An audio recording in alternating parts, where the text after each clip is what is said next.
les deux conventions qui sont présentées aujourd'hui en vue d'apporter des solutions à notre problématique des déchets et notamment à notre crise qui dure et qui se répète régulièrement chaque année, et particulièrement celle-ci qui est la plus sévère pour la Corse, puisqu'aujourd'hui elle a commencé le 8 novembre 2018 et elle se poursuit.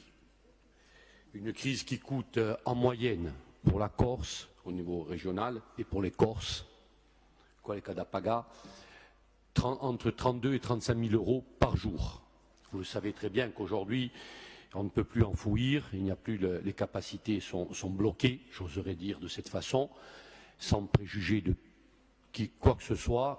Mais aujourd'hui, nous mettons aussi bien sur la Haute-Corse, je fais référence au Civadec et à M. Armanet, sur les 4 coins de l'île entourés d'eau, et notamment sur le site de Saint-Antoine, avec les 2 presses à balles qui appartiennent à la CAPA et qui ont été mises à disposition du Civadec, j'oserais dire en Cassaille. Autrement, nous aurions tous aujourd'hui des poubelles dans les rues, et je parlerai un peu plus de la CAPA, du territoire CAPA, mais aussi des 4 territoires. L'Ouest Corse, de manière générale, Tchavo Pronil et le Taravo.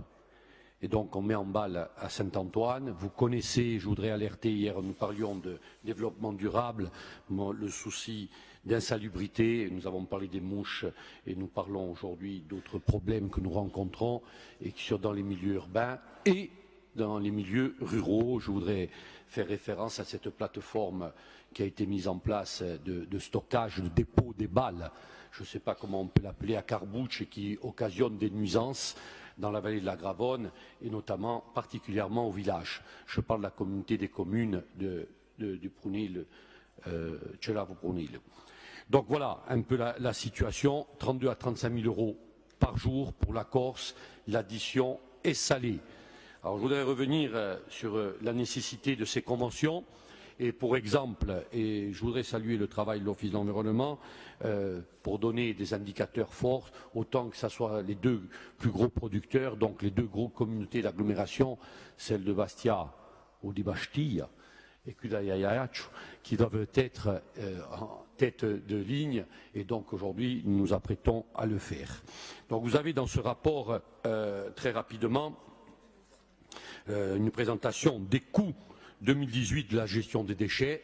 Vous les voyez bien, il suffit d'observer les quelques graphiques, ils sont très parlants et je ne m'étendrai pas dessus, ce n'est pas la peine. Ensuite, la présentation des mesures par la CAPA de la diminution des déchets à enfouir, je parle notamment de l'annexe 1, je voudrais faire 2 petits rappels quand même sur le plan d'action de la CAPA, suite au plan pluriannuel de 2015, le compostage. Je tiens à souligner que la CAPA est désormais labellisée territoire zéro déchet, zéro gaspillage. Je tiens à le rappeler.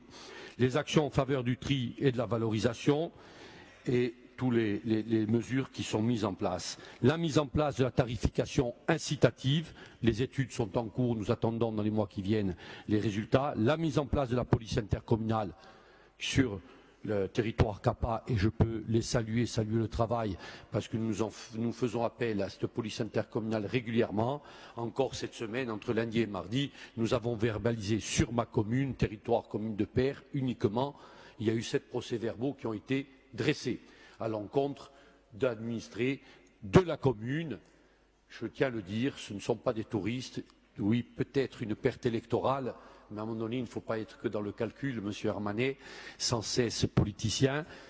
Quand un point d'apport volontaire ou un point de regroupement est supprimé, on dépose des déchets.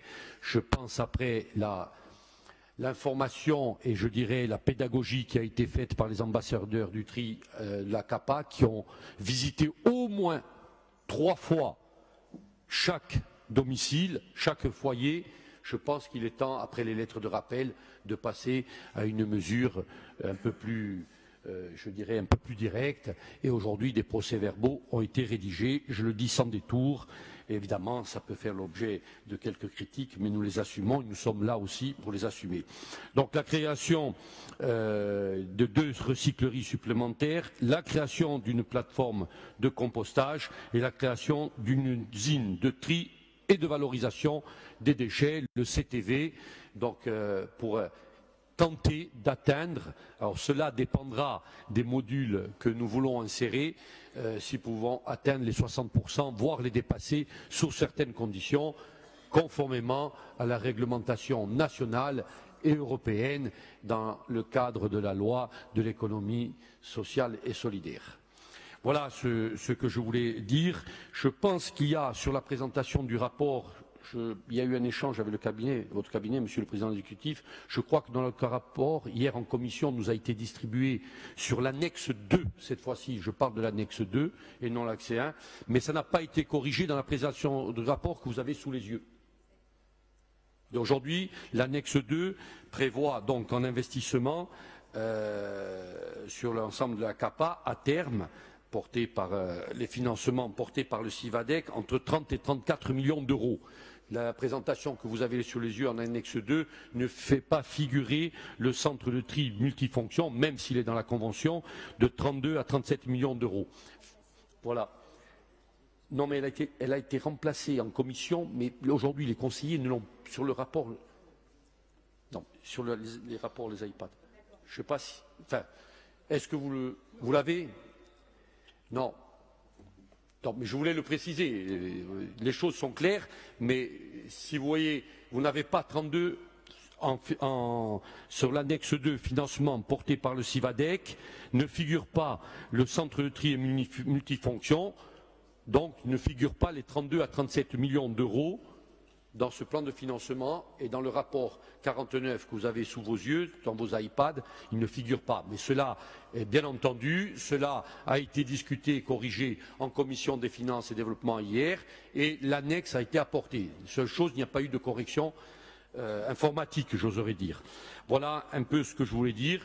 Et donc, bien évidemment, la CAPA, qui avait déjà présenté des conventions il y a plusieurs mois, à travailler, nous les avons amendés. Aujourd'hui, nous regrettons un peu d'avoir perdu un peu ce temps, mais il fallait peut-être ce temps-là pour arriver à quelque chose de cohérent et de convenable qui pourrait répondre à la situation. Hélas, encore une fois, hélas, on va perdre encore un peu de temps pour mettre tout cela en place et point d'interrogation sur les financements qui vont suivre. Voilà, sur ce centre de tri et de valorisation, nous avons bien avancé. Comme le rappelait le président de l'Office d'environnement, M. Sargentini, hier, 4 copiles ont déjà été réalisées concernant ce projet. Nous attendons la finalisation, puisque nous allons rentrer dans l'étude finale de faisabilité et opérationnelle, j'oserais dire.